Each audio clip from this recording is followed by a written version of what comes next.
Think your job is killing you? Welcome to WatchMojo.com, and today we will explore the comic book origin of the Suicide Squad. This is not what I signed up for. Oh, but it is. Welcome to the Suicide Squad. As with most comic book characters, there are often reimaginings and different versions to a character's past. We've chosen to primarily follow the storyline which unfolded in 1959's Brave and the Bold number 25, which was expanded upon in 1987's Legends number 3, 1987's Secret Origins number 14, 2001's Suicide Squad number 1, and 2011's Suicide Squad number 0. The Suicide Squad, which debuted in 1959, was the nickname of a secret government project called Task Force X, comprised of people who would tackle problems with no thought as to whether they would emerge alive. Each of the 4 members of the squad had chosen to do this because they had survived experiences where their comrades had died heroically. Colonel Rick Flag, the leader of the squad, had seen the other members of his Air Force squadron perish in an aerial encounter. Likewise, military nurse Karen Grace watched a wounded soldier drown, as physicist Jess Bright and astronomer Hugh Evans managed to escape a catastrophic nuclear bomb test.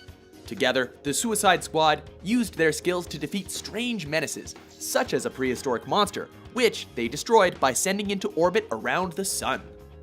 By 1963, a variation of the squad, called the Suicide Squadron, had their own adventures in Star-Spangled War stories. This squadron was unrelated to the original squad, but was made up of military men who shared a similar courage in the face of bizarre and deadly menaces.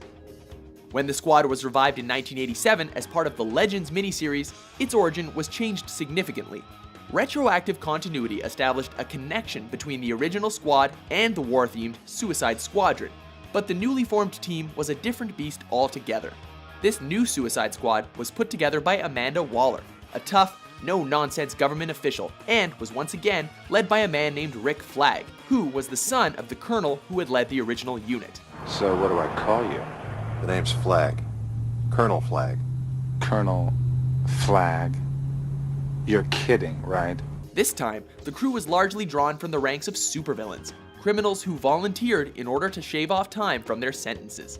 To make sure they cooperated, they were fitted with explosive bracelets, and anyone attempting to flee would be killed immediately. How did you enjoy your last meal?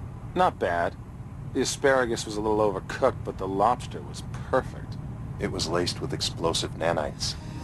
Excuse me? That's right. Any escape attempt and, well, you're gonna look kind of funny trying to run away with no head. The new squad's first lineup consisted of Flag, the Flash's foe Captain Boomerang, a magical being named the Enchantress, a scientist whose experiment made him massively strong but mentally unstable named Blockbuster, the expert marksman Deadshot, and the martial arts master Bronze Tiger. In their first adventure, the team of misfits defeated a monstrous villain called Brimstone, but in the process, Blockbuster was killed. This marked the other key difference between this version of the squad and the previous iterations. Members could and did get killed during their missions, making it a true Suicide Squad. As a result, membership in the squad changed fairly frequently. Suicide Squad, remember? I'm expendable, John. Even got the damn bomb in my head to prove it. In 2001, the squad received another makeover.